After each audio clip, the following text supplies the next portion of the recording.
skies over Babylon were heavy with clouds, pregnant with the threat of an impending storm. The air was thick, oppressive, as if the very heavens were holding their breath in anticipation of the bloodshed to come. In the distance, the ground trembled under the weight of an approaching force, a force so vast and terrible that it seemed as though the earth itself was straining to contain it. Cyrus the Great had returned. On the horizon, like the crest of a dark wave ready to break, the Persian army advanced. It was a sight to inspire dread, a relentless tide of men and beasts, their banners fluttering in the wind like the wings of carrion birds. The first layer of the attack force, the infantry, archers, and chariots, stretched out as far as the eye could see, a living machine of war, all iron and fire, eager to swallow the city whole. Behind them, waiting like a coiled serpent, was the second layer, the cavalry. Mounted on powerful steeds, the Persian horsemen were the swift harbingers of death, their armor glinting ominously in the half-light of the overcast sky. These warriors were the vanguard of Cyrus's power, the steel tip of the spear aimed directly at Babylon's heart. And then, in the rear, moving slowly but inexorably forward, was the final layer, the giants. 10 of them, born of the earth, forged in the fires of chaos, their massive forms towering over even the tallest of men. They were the stuff of nightmares, creatures from an age long forgotten, their bodies hewn from stone and clay, their eyes glowing with an inner fire that spoke of ancient hatreds and unquenchable rage. Leading them was Gruggith, the Stonebreaker, his form wreathed in the dark aura of his anger and anticipation. Within the walls of Babylon, the defenders stood ready, their hearts hardened by the knowledge that this day would determine their fate. Ira, the man of cold fire, the savior of the city, stood atop the highest wall, his gaze fixed on the approaching army. The Blaze Frost celestial sword hung at his side, its cold presence a comfort in the face of the storm that was about to descend upon them. The city had faced many threats before, but none like this. None so vast, none so relentless, none so imbued with the fury of a man who had been once denied. Cyrus the Great had returned to finish what he had begun, and he had brought with him an army that seemed to stretch to the very edges of the world. As the first ranks of the Persian infantry neared the walls, the silence that had gripped the city was shattered by the blare of war horns, the cry of 1,000 voices raised in a single, terrible roar. The battle had begun. The onslaught begins. The infantry surged forward, their ranks bristling with spears and shields, their faces set in grim determination. Behind them, the archers let loose a hail of arrows that darkened the sky, each one tipped with iron and aimed at the defenders on the walls. The chariots followed, their wheels spinning wildly as they hurtled toward the city gates, their drivers urging the horses onward with cruel whips. Ira watched the assault unfold, his mind cold and clear, his heart steady. He had prepared for this moment, trained his men to withstand the initial shock of the Persian advance. The walls of Babylon had been rebuilt, reinforced with layers of stone and iron, and the soldiers under his command were as ready as they could be. "Hold the line," Ira shouted, his voice carrying over the din of battle. "Do not let them breach the walls. This is our city, and we will not let it fall." The Babylonians responded with a fierce cry of their own, a sound that reverberated through the stone and steel of the city's defenses. They met the Persian onslaught with a barrage of arrows and stones, their hands steady, their aim true. The air was filled with the sounds of clashing metal, the shouts of men, and the groans of the dying. For a time, it seemed as though Babylon might hold. The infantry pressed forward, but the walls held firm, and the defenders fought with a ferocity born of desperation. The archers on the walls picked off the Persian soldiers with deadly precision, and the boiling oil poured from the battlements scalded those who dared to come too close. The chariots, though swift and deadly, found themselves slowed by the debris and the uneven ground outside the gates, their drivers struggling to maintain control. But then came the second layer, the cavalry, held in reserve until the infantry had drawn the defenders' attention, now surged forward, their horses thundering across the plains. The horsemen swept around the flanks of the city, their lances gleaming in the pale light. their swords ready to strike.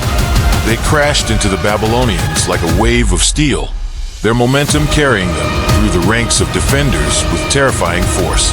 For a moment, it seemed as though the Persians might break through. The Babylonians wavered under the relentless pressure, their lines buckling as the cavalry pushed them back. But Ira was there, his presence a cold flame that steadied their resolve. He fought alongside them, the Blaze Frost celestial sword a blur of motion, cutting down the Persian riders with a precision that seemed almost supernatural. "Stand firm," Ira shouted, his voice a rallying cry. "They cannot break us if we do not break ourselves. Hold the line." The defenders rallied around him, their fear melting away in the face of his unyielding determination. They fought with renewed vigor, pushing back against the cavalry, their weapons biting deep into flesh and bone. The Persians, though fierce and well-trained, found themselves stymied by the sheer tenacity of the Babylonian resistance. And yet, the worst was still to come. The giants awakened. As the battle raged at the gates, the ground beneath the city began to tremble. At first, it was a faint rumble, barely noticeable above the noise of the fighting. But as the tremors grew stronger, a sense of dread began to spread through the ranks of the defenders. They knew what was coming, and they knew that nothing they had faced so far could compare. Ira felt it too, the deep, bone-rattling vibrations that signaled the approach of the giants. He looked out over the battlefield, his heart a cold, steady beat in his chest, and saw them, the 10 giants, their massive forms moving with a terrifying grace, their eyes burning with the light of molten stone. They were coming for Babylon, coming to tear down its walls, to crush its people beneath their feet. "Prepare yourselves," Ira shouted, his voice cutting through the fear that had begun to creep into the hearts of his men. "The giants are coming. Do not let them through." But even as he spoke, he knew that this would be the true test. The walls of Babylon had been built to withstand the might of men, but these were no ordinary foes. The giants were beings of ancient power, born of the earth itself, and they carried with them the strength of the mountains. With a roar that shook the heavens, the giants reached the city gates. Gruggith, the largest and most fearsome of them all, led the charge, his massive fists crashing against the stone with the force of 1,000 hammers. The gates, reinforced with iron and steel, shuddered under the impact, the very ground quaking with the power of the blow. The Babylonians, who had fought so bravely against the Persians, now found themselves staring into the face of true terror. The giants loomed over them, their eyes blazing with a hatred that seemed to burn through the very air. The defenders, who had held firm against wave after wave of human soldiers, now wavered, their courage faltering in the face of such overwhelming power. Gruggith struck again, and this time the gates could not withstand the force. With a deafening crack, the stone and iron gave way, the massive doors splintering and crumbling as the giants pushed through. The walls that had stood as Babylon's first line of defense were breached, and the giants surged forward, their laughter a deep, rumbling sound that echoed through the city like the tolling of a funeral bell. Panic spread through the Babylonian ranks like wildfire. The soldiers who had fought so bravely now found themselves scattering in fear, their weapons falling from trembling hands. The giants moved through the streets, their massive feet crushing everything in their path, their hands tearing through stone and wood as if it were nothing. The battle with the giants. Ira watched from atop the walls as the giants breached the gates and began their rampage through the city. His heart clenched with a mixture of anger and fear. Anger at the devastation being wrought upon the city he had sworn to protect, and fear at the sheer power of the creatures that now threatened to destroy everything. But he could not allow that fear to control him. He was the protector of Babylon, and it was his duty to face these monsters, no matter the cost. Drawing the Blaze Frost celestial sword, Ira steeled himself and leaped from the wall, the cold wind whipping around him as he descended. He landed with the grace of a predator, his sword gleaming with the cold light that had become his trademark. The ground beneath him froze at his touch, the air around him chilling as he approached the giants. Gruggith, sensing the presence of the warrior who had defied the Persians before, turned his massive head and fixed Ira with a gaze that could have melted stone. But Ira was unmoved. He raised the Blazefrost Celestial Sword, the blade humming with a power that sent shivers through the very air. The cold within him surged, filling him with the strength he needed to face these ancient beings. With a shout that echoed through the ruined streets, Ira charged at the nearest giant, his sword cutting through the air with deadly precision. The blade struck true, slicing into the giant's leg with a force that would have felled any mortal creature. But the giant, born of earth and stone, barely flinched. The wound, though deep, did not bleed. It merely exposed the raw, rocky core of the creature's body. The giant turned, its massive fist swinging down toward Ira with the speed of an avalanche. Ira barely had time to react. He dodged to the side, the giant's fist slamming into the ground where he had stood just moments before, sending a shockwave through the earth that nearly knocked him off his feet.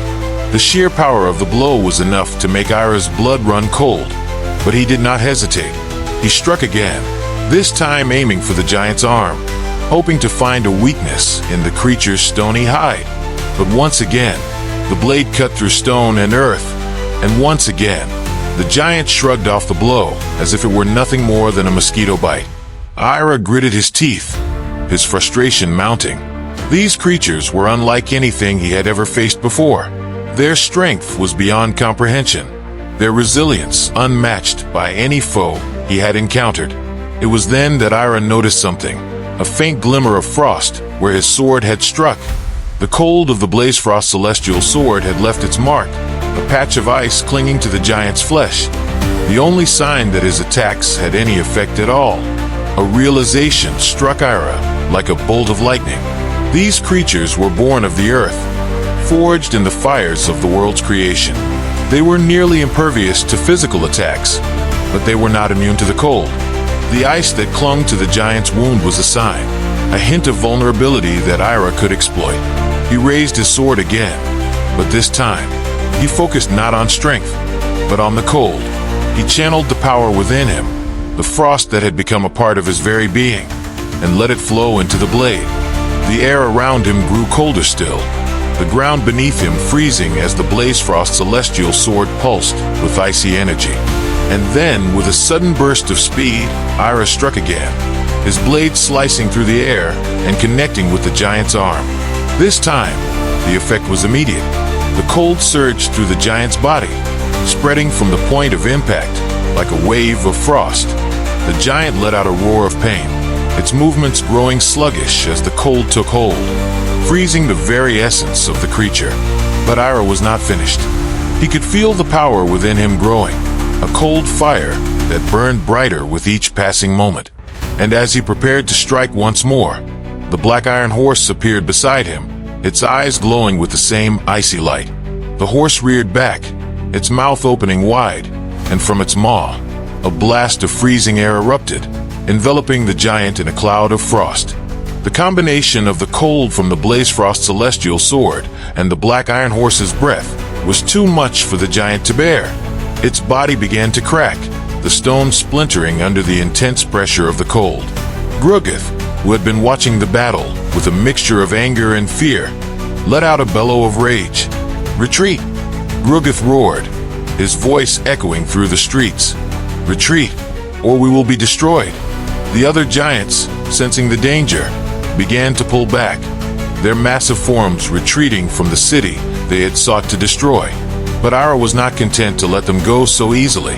He leaped onto the back of the Black Iron Horse, and together they charged after the fleeing giants, their combined power a force of nature that the giants could not withstand. The cold air around them thickened, turning the ground to ice, freezing everything in its path. The giants, once so powerful, now found themselves in a desperate retreat, their bodies cracking and splintering under the relentless assault of Ira and his steed. Gruggith, the mightiest of them all, let out one final, agonized roar as the cold finally took hold, his body shattering into 1,000 pieces as he fell. The fall of the Persian army. With the giants defeated, Ira turned his attention to the Persian army. Cyrus the Great, who had watched the battle from a distance, could hardly believe what he had seen. His plan, his secret weapon, had been shattered by a single man, a man who wielded a power that defied all understanding. "Retreat!" Cyrus shouted to his generals, his voice filled with frustration and anger. "We cannot defeat him. Fall back!"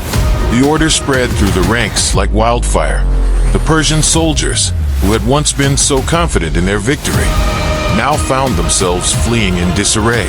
The cold that Ira had unleashed upon the giants now spread through the army. The desert-hardened soldiers unprepared for the sudden, bone-chilling frost that seemed to come from nowhere. Ira and the Black Iron Horse tore through the retreating Persians like a storm of ice and steel, cutting down those who tried to stand and sending the rest fleeing in terror. The cold followed them, freezing their breath, numbing their limbs, and turning the once arid ground beneath their feet into a frozen wasteland. Cyrus, knowing that his army was on the brink of collapse, made the only decision he could. He ordered a full retreat, pulling his remaining forces back from the city that had defied him once again. He had failed, and the name of Babylon would remain a curse on his lips for as long as he lived. As the Persians fled into the distance, leaving behind the shattered remnants of their once mighty force, Ira finally reigned in the Black Iron Horse. The city of Babylon, though battered and bruised, still stood, its walls a testament to the resilience of its people and the power of the man who had saved them. But as Ira stood there, watching the last of the Persians disappear over the horizon, he felt no triumph, no sense of victory. The cold within him, the power that had brought him through this battle, was still there, a reminder of the cost of the strength he wielded. He had saved Babylon, but at what price? The giants were defeated, the Persians driven back. But the cold that had won the day was a cold that had begun to seep into his very soul. And as he sheathed the Blazefrost celestial sword, Ira knew that the battle was far from over. For the second time, Cyrus the Great had failed to conquer Babylon, but the war was not yet won, and the cold fire within Ira still burned, a fire that could not be extinguished, even in the heart of the fiercest storm. The silent ghost of love. The city of Babylon was alive with the sound of celebration. The streets, which had only hours before echoed with the clamor of battle, now thrummed with the pulse of life and joy. The people, their faces alight with relief and triumph, filled the thoroughfares, their voices raised in song and laughter. The scent of roasted meats and spiced wine wafted through the air, mingling with the fragrant smoke of incense that burned in honor of the gods. Babylon, once on the brink of destruction, now stood defiant, its people united in their jubilation. The victory over the Persian army had lifted the dark cloud that had hung over the city for so long. The fear that had gripped the hearts of the Babylonians had given way to a euphoric release, and they poured their joy into the night, determined to banish the memory of war with the brightness of their revelry. The streets were lined with torches, their flames flickering like fireflies in the darkness, casting a warm glow over the faces of the revelers. Music filled the air, the rhythm of drums and the sweet notes of flutes intertwining with the voices of the crowd. Children, who had been sheltered away during the battle, now ran through the streets, their laughter clear and bright, a sound that had been absent for too long. Women danced with flowers in their hair, their movements graceful and free, their joy infectious. Men raised their cups and toasts, their voices booming with praise for the warriors who had defended the city. The sound of clinking cups and the hum of conversation filled every corner, as though the city itself was sighing in relief. But amid the celebration, amid the sea of smiling faces and the chorus of voices, one figure remained aloof, untouched by the revelry that surrounded him. Ira, the savior of Babylon, stood at the edge of the festivities, his expression unreadable, his eyes distant. His body was still clad in the armor of battle, the frozen blood of the Persian army staining his skin and clothes, a reminder of the fierce struggle that had only just ended. His hand rested lightly on the hilt of the Blazefrost celestial sword, the cold of the blade seeping into his flesh, a familiar chill that steadied him, that kept the warmth of the celebration at bay. His soldiers, the men who had fought beside him, who had seen him cut down the giants and drive back the Persians, approached him with reverence, their eyes filled with admiration and gratitude. They offered him their thanks, their congratulations, their awe. But Ira accepted it all with a calm, almost detached demeanor. He nodded at their words, gave them quiet words of encouragement, but his heart was not in the celebration. For while the city rejoiced, while the people of Babylon filled the night with their joy, Ira's thoughts were elsewhere. They were with a woman who had remained untouched by the chaos of battle, a woman whose heart had remained cold and distant, even as the city she called home had been saved from destruction. Belshazzar, the unseen journey. As the celebration continued around him, Ira turned away from the festivities, his steps silent as he moved through the streets. The sounds of laughter and music faded into the background as he made his way toward the temple, the place where Belshazzar had chosen to devote her life, away from the world of men, away from the tumult of emotion and conflict. The temple stood at the edge of the city, a place of quiet contemplation, its walls high and austere, its gates closed to the world outside. It was a sanctuary, a place where the noise of life did not intrude, where the concerns of the flesh were left behind, and where the soul could seek solace in the embrace of the divine. Ira approached the gates with a sense of purpose, his heart heavy with the weight of unspoken words, of emotions that had been kept locked away for too long. He did not hesitate as he pushed open the gates, the sound of the heavy wood creaking in the stillness of the night. The air inside the temple grounds was cool and clean, free of the smoke and noise that filled the city. The only sound was the gentle rustle of leaves in the breeze, the soft whisper of nature's breath. He walked the stone path that led to the heart of the temple, his footsteps echoing in the silence. The temple loomed before him, its columns tall and imposing, its doorways shadowed and silent. There was no one to greet him, no priest or acolyte to bar his way. He was alone, as he had so often been, with only his thoughts to accompany him. Finally, he reached the inner sanctum, the place where Belshazzar would be. He paused for a moment, his hand resting on the stone wall, feeling the coolness seep into his skin. He took a deep breath, steeling himself, and then pushed open the door. She was there, just as he knew she would be. Belshazzar stood at the far end of the chamber, her back to him, her form silhouetted against the flickering light of the oil lamps that lined the walls. She was dressed in the simple robes of a priestess, her hair falling in dark waves down her back, her figure slender and graceful. She was a vision of serenity, a statue carved from the very essence of stillness. But Ira knew better. He knew that beneath that calm exterior, there was a heart that beat with life, a soul that had chosen to remain apart from the world, a soul that he longed to reach, to touch. Belshazzar, he said softly, his voice breaking the silence like a ripple across a still pond. She did not turn to face him, did not acknowledge his presence with anything more than the faintest tilt of her head. It was as if she were listening to something far away, something that only she could hear. "I have come to see you," Ira continued, stepping further into the room. "The city is safe. The Persians have been driven back. I needed to see you." Still, she did not turn. The silence between them stretched, heavy and thick, like a wall that Ira could not break through. He hesitated, his words caught in his throat. But then he pushed forward, driven by the need to express what had been building inside him for so long. "I fought for Babylon, but in truth, I fought for you. Every time I drew my sword, every time I faced the enemy, it was your face that I saw, your voice that guided me. I know that you have chosen a different path, that your heart lies here, in this temple, but I cannot help what I feel." He paused, his breath shallow, his chest tight. "I thought that perhaps if I could protect the city, if I could bring you peace, you might see me differently, that you might look at me and see not just a warrior, but a man who loves you." Belshazzar remained silent, her figure as still as stone. The shadows danced around her, playing tricks with the light, making her seem almost unreal, like a ghost that had taken form in the dim glow of the lamps. Ira felt a pang of despair, a coldness that crept into his heart, more chilling than the frost of his sword. He had faced the giants without fear. had stood against the might of the Persian army with unshakable resolve. But here, in this quiet chamber, he felt helpless, powerless.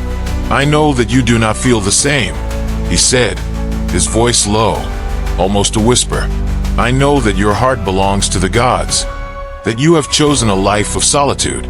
But I had to tell you, I had to speak these words, even if they fall on deaf ears." The silence stretched again, wrapping around Ira like a shroud. He could feel the weight of his own words, heavy and painful, pressing down on him. He had hoped for a response, a sign, anything that would let him know that he had been heard, that he had not been speaking to an empty room. But there was nothing. No sound, no movement. Only the stillness of the chamber and the flickering of the lamps. Ira felt his heart sink, the coldness spreading through him like ice. He had fought for so long, had given everything he had, and yet here, in the presence of the one person he cared for more than anything, he felt utterly alone. He took a step back, his hand brushing against the hilt of the Blazefrost celestial sword. The cold of the blade seeped into his skin, grounding him, reminding him of the path he had chosen, the path he had walked for so long. "Goodbye, Belshaltinana," he said quietly, his voice filled with a sadness that he could not hide. "I will not trouble you again." With that, he turned and walked away, his footsteps echoing in the silence, the coldness clinging to him like a second skin. He left the temple behind, the door closing with a soft thud, the sound barely audible over the noise of the wind that had begun to stir outside, the disquiet of victory. Iris stepped out into the night, the cold air biting at his skin, the wind whipping around him like a living thing. The sounds of celebration had died down, the city now resting in the quiet of the early hours. The torches had burned low, the streets empty save for the occasional stray dog or lone figure making their way home. He walked through the city, his mind a whirlwind of thoughts and emotions, his heart heavy with the weight of his unspoken love, of his unanswered questions. The joy that had filled the streets earlier now seemed distant, a memory that did not belong to him. The Blazefrost celestial sword, which had felt so powerful in his hands during the battle, now felt like a burden, a reminder of the coldness that had become a part of him. The black iron horse, which had carried him through the thick of the fighting, now stood silently in the shadows, its breath a cloud of frost in the night air. Ira's mind drifted back to the temple, to the figure of Belshaltinana standing in the shadows, silent and unmoved. He had hoped that she might see him differently, that she might recognize the love he bore for her, but she had remained distant, unreachable. He had saved the city, but he could not save his own heart. As he walked, the coldness within him deepened, the frost creeping into his soul, hardening him against the pain that threatened to overwhelm him. The warmth of love, of hope, seemed a distant dream, something that belonged to another world, another life. He had been a hero today, but what did it matter if the one person he wanted to notice did not? The night stretched on, the stars hidden behind a veil of clouds, the wind whispering secrets in a language only it could understand. Ira felt the weight of his own existence pressing down on him, the cold and the darkness becoming one, wrapping around him like a cloak. He had fought for Babylon, but it was Belshaltinana who had been at the center of his thoughts, who had driven him to such heights of power and resolve. But now, with the battle won and the city safe, he was left with nothing but the echo of his own unrequited love, a love that had been met with silence and indifference. Ira stopped in the middle of the street, his breath visible in the cold air, his hand resting once more on the hilt of his sword. The city was quiet, the silence stretching out before him like an endless abyss. "Is this what victory feels like?" he whispered to himself, his voice barely more than a breath. "Is this the price of power, of strength? To be left alone in the cold, with nothing but the ghosts of what could have been?" The wind answered with a low moan, the sound carrying through the empty streets, a lament for a hero who had saved a city but could not save himself. Ira lowered his head, his eyes closing against the cold, against the pain that gnawed at him from within. The warmth of life, of love, seemed so far away, so unattainable. He had been forged in the fires of war, but the fire had turned to ice. freezing him from the inside out. The people of Babylon would celebrate their victory. They would rebuild their lives and their city. But Ira would remain as he had always been, a warrior, a man of cold fire, a man who fought for others, but had nothing to fight for himself. The night closed in around him, the darkness swallowing the light, the cold seeping into every corner of his being. He was a hero, but he was also a ghost, a shadow that moved through the world without leaving a mark. And as he stood there, alone in the silence, Ira knew that the battle was far from over. The war within him, the struggle between the warmth of life and the coldness of power, would continue, would rage on until there was nothing left but ice and shadow. For now, though, he would return to his duties. He would protect the city and its people, even as the cold continued to creep into his soul. He would be the hero they needed, even if it meant sacrificing the warmth of his own heart. The night was long, and the cold was deep, but Ira would endure, as he always had. For that was his nature, the nature of the Blazefrost celestial sword, the nature of the man who wielded it, a man forged in the fires of war, tempered by the frost of his own soul. And so, Ira walked on, disappearing into the darkness, his figure a silhouette against the dim light of the distant torches, a silent ghost in the city he had saved.